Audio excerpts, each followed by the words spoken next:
activates Gets the brown fat going. activates the brown fat, yeah. It's like a controlled activation of your immune system and your brown fats, and Oh yeah. because then you get out and you're forced to warm up. Oh, I Sort of remember like, that. Joe Rogan, this is for you. Get the brown fats going. It sucks. You're gonna do it. Feels like it was just yesterday. Well, I feel like having a bit of a how it started versus how it's going. That was yesterday. Was that yesterday? I'm gonna be hitting the mute button. I'm gonna be hitting the mute button a lot today. Look, I know what everybody's thinking, and if you're anything like my dad, you're gonna be saying, "Machaya, David, Machaya, Viva, you act stupid, and now you got a cold."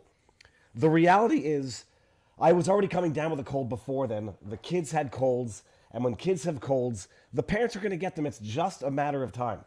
So it started off as a polar plunge. Viva, living life, is now Viva drinking chamomile tea out of a Golden Girls mug. Alone. Why alone? Look, because it's Christmas, and I know that even family doesn't want to be stuck in the same room, house, as somebody who's snotting, coughing, sneezing, walking around. Oh, I feel so bad. Look at my eyes. Look at my eyes. Watery eyes. Oh. Viva's voice has gone up 2 octaves due to ball shrinkage, and it's gone now down 2 octaves due to... The funniest thing is this. When you get a cold, everybody's still a little bit crazy, like... I want to make sure you don't have COVID, so we tell you, okay, it's great. I don't have COVID. That's great. I just have another cold, which for my demographic is probably much riskier, statistically, than COVID. No locals? Hold on 1 second. If there's no locals, there should be. Hold on. We should be live on locals. Yeah, we're live on locals. What are you saying? Don't say that. Yeah, we're live. So I do the COVID test. It's like, oh, jackpot, I'm COVID free. I don't have COVID. I just have something else, which is probably, as far as statistics go, much riskier for kids and middle-aged men. Merry Christmas, everybody. The other thing is this: so I'm sitting here like a flipping jlub all day, lying on a couch. Couldn't figure out how to work the TV where I am, so I'm sitting there pressing all sorts of buttons, trying to sleep, but I can't sleep. And then I watch a couple of movies in another room where I figured out how the TV works. Watched Hunger Games. Very average. I'm turning into a cranky old man. And then I watched The Office Christmas Party with Jason Bateman, the woman from Friends. What's her name? I don't remember her name. Decent. Shouldn't have taken that plunge. I was sick beforehand. And then I asked Marion, Mary, it's good to jumpstart the immune system, right? She's like, yeah, but probably shouldn't do it if you're coming down with a cold. Oh, so I sit here all day. I don't think I've left the house today. I've watched 2 movies. I can't go to bed at 7:30. I'm not going to sleep. So I'm sitting there, like I get text messages all day. I get a message. James O'Keefe got screwed by the courts. So it's like, okay, well, I can't really do a vlog. Nobody's going to want to hear this awful, raspy, disgusting voice. So I'm like, okay, I'll read the decision. I'll do it tomorrow. I'll invest in my future. I watched 2 movies. I'm going freaking stir crazy here. I'm alone. I got no kid. It's like quiet. What am I going to do? Go to bed at 7:30? I can't watch another crappy movie. So that's where I'm at. It had nothing to do with the cold plunge. I was already coming down with something. And now this is where, depending on who you ask, they're going to say you made the wrong decision. Maybe had you not gone in the water, maybe the cold would have passed. Maybe. Maybe had I not gone in the cold water, the cold would have been 10 times worse. I'll feel better tomorrow. That cold plunge will stimulate the brown fats and the immune system. And that's it. We'll see. So, so that's it. The ice plunge killed the COVID. Yeah, right. Oh, man. So that's it. The parents were a massive crowd. Nobody wants to be with some coughing, sniveling, whatever they call it, sniffling, miserable man. In French Canadian, by the way, they call it a grippe d'homme. It's a cold, a man's cold. I get a man's cold. It's not really a grippe d'homme. It's really like they use it as an insult to say like, oh, you have a grippe d'homme. You're a little baby of an adult. I'm sitting there on the couch. I'm like, Marion, scratch my head, play with my hair. And then she's like, no, I'm leaving. Not leaving, but leaving to go, with the family. Oh, let's see here. Hold on. Disagree with the naysayers. The cold plunge is good for you. I swam with the polar bears. Best I ever felt. Yeah, I should not have gone possibly when I knew that I was coming down with a cold. Oh, God, that was hot. Now it's burning all the way down here. Oh, so I said, look, I'm going to do this anyhow because I was going to wait until tomorrow. Who knows how I'll feel tomorrow? Maybe I'll feel just as bad tomorrow or even worse. So I'm going to get it done now because I want to cover the James O'Keefe story. A little house cleaning before we get going on some of the topics of the evening. First of all, are we live everywhere? Let me see here. We are live on Rumble. Wait, are we live on Rumble? I hear the intro video. Let me make sure we're live here. Good, we're live on Rumble. We're live on vivabarneslaw.locals.com. And what was I going to say? For those of you who don't know, former Montreal litigator turned Florida Rumbler. We're going to end on YouTube 20, 30 minutes into this. We're going to cover the stories that YouTube is going to like. One of which involves COVID. I'm not playing the video because they've confirmed. Hold on one second. When you don't hear anything, that's because I'm snorting. I had a doctor who said, you're not supposed to blow your nose because when you blow your nose, you can get an ear infection. You're supposed to snort. I'm going to end on YouTube in about 20, 30 minutes, go over to Rumble, and then go over to Locals afterwards for our after party. But what I wanted to say, I'm not going to play the video because I'll just get demonetized again. That video that I made, how COVID made the flu disappear, and I went down a rabbit hole. It was a good video. It got 66,000 views before YouTube said, that's a damn good video you have right there. Maybe we should take it away from you. 66,000 views 2.5 days after the video. I'm just scrolling through my phone because you don't get notifications anymore. When YouTube demonetizes, it's just like that. Bam, gone. If you rely on that, if that's a significant portion of your revenue, disappears in a split second, and they don't even have the courtesy to tell you. Can you imagine of all of the algorithms that YouTube has?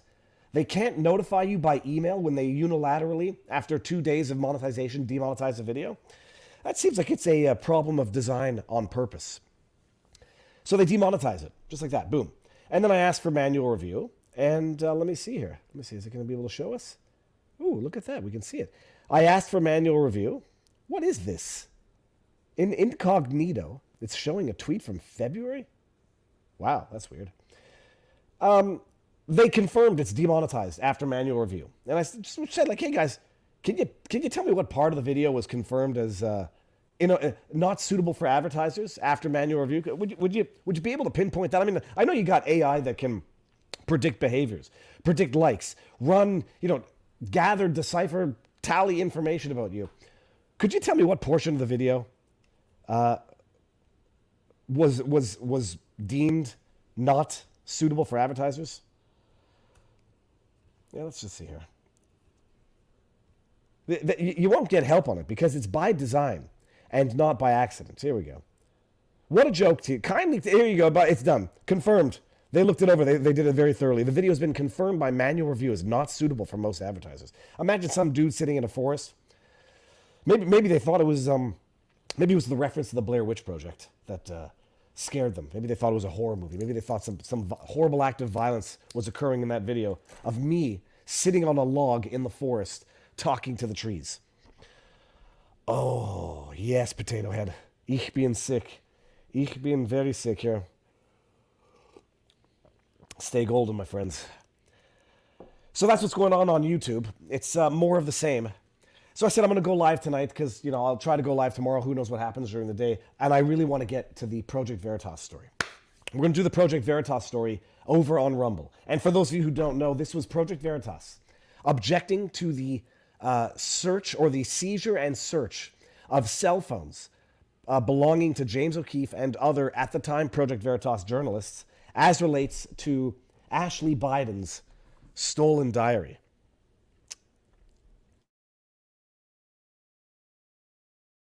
As relates to Ashley Biden's stolen diary. And they contested the seizure. They contested the special master's mandate to review the documents. They contested the deemed waiver of privileged information, solicitor-client information on that cell phone. And they lost on all counts. But there's a specific highlight from that decision which is going to blow your minds because it's becoming increasingly clear in as much as January 6th was a setup from the beginning. That diary was a setup from the very beginning. It was a setup to frame, go after James O'Keefe and other journalists. Who stole it? We're going to get there. We're going to get there, Gin Bottle. Who stole it? And what did they plead to? And what's their punishment going to be for what they get to do now in terms of suppressing actual journalism? Oh, you remember when I said like the election interference wasn't just the Hunter Biden laptop? It was also the Ashley Biden diary. Remember they told us that was also Russian disinformation or fake. It's a fake news story. Okay, that's what we're going to do. But before we get there, people, tonight's theme, above and beyond New York corruption, is going to be progressive regressivism. From transgender people who seem to have the most regressive stereotypes of what it means to be a woman. I've said this for a long time. To sanctuary cities who are now finally realizing, oh shit, there's consequences to our actions. Listen to this, by the way. This is that new mayor. Remember when they said you couldn't get worse than Lori Lightfoot? You got worse than Lori Lightfoot, people. Listen to this. To meet this demand, but we have reached a critical point in this mission that absent real significant intervention immediately, our local economies are not designed and built to respond to this type of crisis. We are literally building a system as we go along. I commend Mayor Johnston and Mayor I'd like to hear what the full context of that was, but can you understand what he's saying? Our economies, our systems were not meant to cope with this crisis. To respond, not designed and built. Our local economies are not designed and built to respond to this type of crisis. We are literally building a system as we go along. I commend Mayor Johnston. Here's the obvious statement, sir. No shit, Sherlock. What your system, your economies were not designed to deal with an influx of illegal immigrants? Holy crap, color me shocked. Whose was? Which economies, which cities were designed to deal with this crisis? Oh, border cities, border states? You know, like, you declare yourself a sanctuary city, and then you got the problems that come with being a sanctuary city, and then you realize, holy crap, the buck stops with my mouth, and I don't have the check to write this. What is it? I don't have the cash. I don't have the money to cash this check that I wrote with my. You know what I mean? I'm a little mixing up my analogies tonight. We want to be a sanctuary city. We want to be welcoming because it feels good for virtue signaling points on Twitter, and we can't afford it. And now we have a massive crisis. Eric Adams out of New York has a massive crisis. And holy shit, we realize like the chickens have come home to roost. Our economies are not built for this. Texas is. Arizona is. You know, those lowly border states, those lowly border towns, they're designed to deal with it because they have no choice. Don't ship them over here. This is it. It's progressivism. Exploitation of minorities, exploitation of immigrants, exploitation of victimhood, so that you can exploit it for the virtue signaling social media credit and destroy your own town and city that you're supposed to be governing.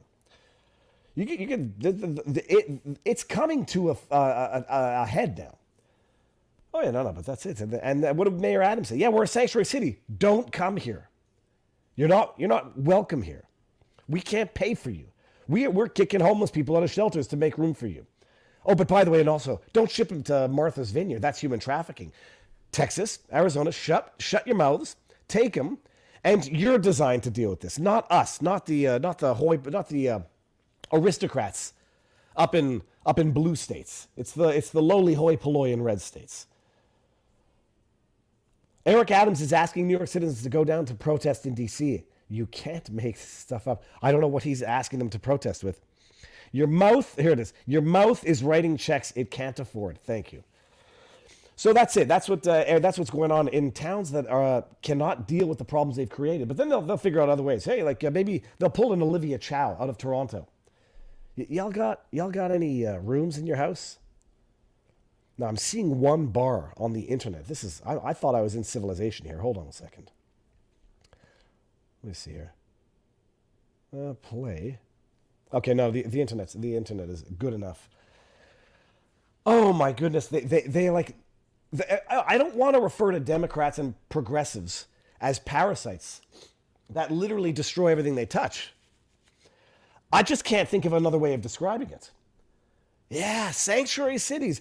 ICE is not welcome here. We're not even gonna enforce federal law. We can't deal with this shit. Please leave. Don't come here. Go to Yuma. Go to Rio Grande. Well, that's not that. That's the river. So that's it. I mean, it's Yuri Bezmenov was right. It's nuts, but it's progressivism, progress to the point of breaking. Now, I've said something for a little while. Moving on to our next topic, I just wanted to highlight the stupidity of these people. Like, how did they go? What's that guy's name? What's the new mayor of Chicago's name? Let me just see here. Mayor of Chicago. Yeah, Brandon Johnson. Let's go, Brandon.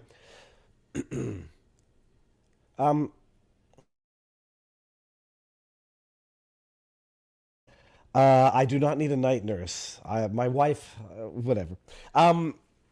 Brandon Johnson. Let's go, Brandon. They cannot but destroy that which they touch. And then in the destruction, they give themselves more powers. Pull in Olivia Chow. Ask people to give up their rental units. If you have an empty rental unit, give it to a homeless, give it to an illegal immigrant. I mean, that's the first step towards nationalizing private property. And they're not far off from that. I don't know what they're doing in New York. They're guaranteed we're going to see that coming out of Chicago sooner than later. I will not call him that. Oh, what up, fam? Black Brick Jonesy. So that's what's coming out of Chicago. Who would have thunk that you could actually get worse than Lori Lightfoot? You get what you vote for, and then sometimes, unfortunately, other people get more than what they voted for. So progressives are the most regressive people on earth. It's just the way it is. Like when Trudeau came out with his video, it's like, I'm not relinquishing power. I'm not giving up the progressive progress that we progressives have progressed with recently. This is when Trudeau said, in response to a global news question, people don't like you. Would you just step down? I didn't promise things 8 years ago to give up on all the gender equity, diversity, and progress that progressives make. Progressives are the most regressive people on earth. Policy-wise, in the stereotypes that they espouse. Here, let's see this here. Let's see this here. Holly of London. There's a story to this as well. No. Here, this. No, not that one. It came from Libby Emmons. Here we go. Look at this. Look at this. I agree. Whoever said, there's no such thing as trans. We're using words in the colloquial sense so that we can identify what we're talking about. Trans women, I don't even know which way it goes. There's no such thing as trans. I mean, once upon a time, they used to go by transvestites or cross-dressers. I mean, that when I was a kid, I remember we had transvestites, we had cross-dressers, we had people who dressed up like the other sex, and even within families we knew it. Really wasn't even an issue. Nobody really cared until they started making other people use they, zer, he, she pronouns when they're quite clearly a she or a he. This is a video that Libby Emmons posted. Let me just see this here. This man dresses... No. Oh, I'm going to get copy claimed. This man dresses as a woman and plays out a fantasy of being vulnerable, alone, and chased by a male predator. I don't know where this comes from, but I'm going to get into this in a second here. Listen to this. Whatever, let's do the audio. So, by the way, for those who are listening on podcasts... Oh, geez, I haven't put streams to podcasts in a while. The text says, if trans women aren't women, why do I have to immediately do this anytime I'm out alone? What the hell's he talking about, you might ask yourself. When did it end? All the enjoyment. I'm sad again. Don't tell my... It's the most absurd thing on the planet that espouses the most regressive stereotypes on the planet. First of all, is he saying that what it means to be a woman is to be a fearful person, to be afraid all the time getting into your car? Is that what he's saying? If trans women aren't women, why do I have to do this immediately whenever I'm out? So this man thinks that what it means to be a woman is to live in fear and be a frail, bumbling idiot when you get in your car. Do you think Ronda Rousey is scared like that when she gets in her car? Do you think a woman who's packing heat in her purse is afraid like that when she gets into her car? And do you think there's not some men out there who are raging, neurotic, fearful types like myself who are like that. But no, this trans male, this man who thinks what it means to be a woman is to be a frail babe in the woods, permanently afraid stereotype of a woman. Oh, and that's progress. That's progress. Because RRB 0510 says, because you're wearing a woman costume. No, I'm not even sure that I would identify that person as being a man if I had seen them on the streets, him on the street. No, but the idea that trans women, trans men trans women are women. And what a man says it means to be a woman is to be a flailing, bumbling idiot. Oh, pulling your sleeves over your hand. Oh, I'm so scared when I get into my car. Bullshit. There's a lot of women out there who would kick some ass and who don't get into their cars like a 5-year-old kid scared wetting their pants when they sleep. But that's what progressivism means. It's regression in the name of progress. We've gone so far forward, we've done a full loop around where now a man says, this is what it means to be a woman. Ma'am, you are scared, you are helpless, and when I'm going to be a woman, that's what I'm going to be, and you have to accept me as a woman, you weak, scared little thing. Oh, but don't worry, that's not the only one. That's not the only one that we're going to deal with tonight. Let me just go ahead and refresh and see how we're doing on YouTube. Reload. All right, we're good. We're not done with the progressive regressivism. Here we go. Listen to this. Give this man a raise. So let's just get the context. Hollywood actor, well, we're going to get to that. Tommy Dorfman, who identifies as a woman, has been exposed as the upset passenger arguing with these Delta employees after claiming they had purposely misgendered him.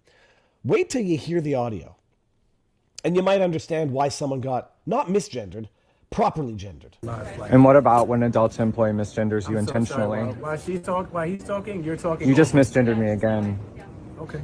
Multiple times. Gotcha. Both of you have. Wasn't intentional, but if you want to take it personal, that's also. Well, she did do it intentionally twice. You're talking to me too. You said she and then you said he. You're being condescending, and if you want to continue, I have full authority to escort you out the building right this moment if you want to play that game with me. Yes, sir. Would you like to continue 3 days before Christmas? I really don't mind. I'm good. I'll just put this on. And what about when a Delta employee misgenders you intentionally? While he's talking, you're talking. You just misgendered me again. You just misgendered me. I mean, there was a hold on one second. There was a video going around, and I couldn't tell if it was real or not, and I think it was, of like a socialist gathering of socialists and so I don't know where it was. And they were giving all of these pre-warnings, like pre-speeches. Hi, I'd like to remind everyone, I know everybody's here to listen and talk, but I'm very triggered by background noise, so if you could all stop talking, that would be great. She, him, whatever, they, their, whatever that. They announce themselves, gender themselves, and then talk about all of these microaggression triggers that trigger them. Holy crap! You compare this to the book, the Battle of Peleliu from the old stock. Oh, you just misgendered me. First of all, excuse me. Hold on one second. Let me get to that video again. Misgendered me. I want to hear this. Here, Hollywood actor. Here we go. Listen, I want to hear the misgendering part. And Okay.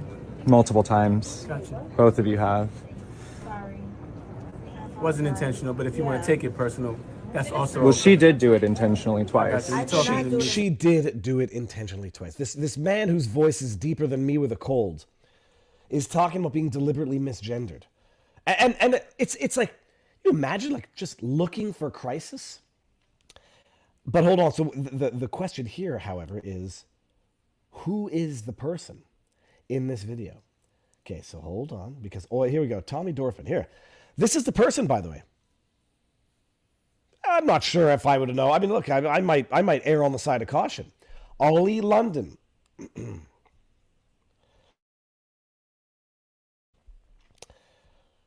This is Tommy Dorfman, a Hollywood actor. Am I off mute? Yeah, a Hollywood actor who filmed himself abusing Delta Airlines staff. The actor who is friends with Dylan Mulvaney. Hey, they're people looking for a cause. And only transitioned back in 2021. Transitioned. I don't know. I would like to know what happened there. Began berating multiple Delta staff members for getting his pronouns wrong. After staff repeatedly tried to calm him down, he continues to berate them for misgendering. A calm staff says, "You're being condescending. And if you want to continue, I'll have Port Authority escort you out of the building. Unreal. There's a part of me that just feels genuinely bad for these people. People who have had overt mental illness reaffirmed, and basically health professionals have been handcuffed from treating it. I mean, something doesn't cease being a mental disorder just because you stop treating it as one. And I know the argument, once upon a time, homosexuality was a mental disorder as well. Mistakes have been made, and other times they weren't mistakes. Gender dysphoria has always been a mental disorder. And I say that as someone who most people probably say suffers from OCD, ADHD, whatever you want to. The question is, it's an amazing thing. You don't stigmatize mental disorders, but don't call gender dysphoria a mental disorder. This guy, not to be judgmental, sounds like a man, and maybe it's a pat situation where you want to get them by their actual sex, but what they are actually faux victims looking for victimhood. And yeah, there's that. What do we got here? Kendrick Leist. Given the weaponization of law by the government, I'm interested in you and Barnes' thoughts on automatically applying the English rule for all civil government-initiated cases. I can tell you I don't know what that means. So let me screen grab that and just look that up afterwards. Oh, man. I better sleep tonight. I did not sleep well last night. And I don't want to take sleeping aids. I hate taking sleeping aids. Also, by the way, I may have put a little bit of Shivas in this.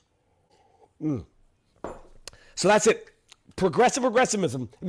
Women are, a man knows what it means to be a woman, and it means to be weak, fragile, vulnerable, unable to defend yourself. Once upon a time, that was called misogyny. Don't misgender me. Just ignore the fact that my voice is 3 tones deeper than Barry White. Okay, we're gonna end with one story here, and it's Brandon Strzok, and I want to bring this up for a reason here. Brendan Strzok, who's been on the channel, the founder of Walkaway, he ran into trouble on January 6th. He pleaded, he detailed his entire criminal ordeal when he came on the channel. He also had a civil ordeal. For those of you who don't know, he was sued under the KKK Act by various Capitol Police officers, civilly, by an activist organization with activist lawyers. To call it a load of shit lawsuit is an understatement. He had it dismissed just recently. And he's been highlighting the fact that some of these alleged plaintiffs who say that Brendan Strzok assaulted them, caused them pain and suffering, all sorts of civil damages, weren't even within his vicinity, and some of them weren't even within the vicinity at large. So this is what Brendan Strzok wrote, and we'll play the video in a second. This is Capitol Police Officer Byron Evans. Officer Evans sued me under the KKK Act, alleging that I'd violated his civil rights. It was all predicated on race, by the way, in case you didn't know. And that I conspired with white supremacists to commit assault and battery against him on January 6th.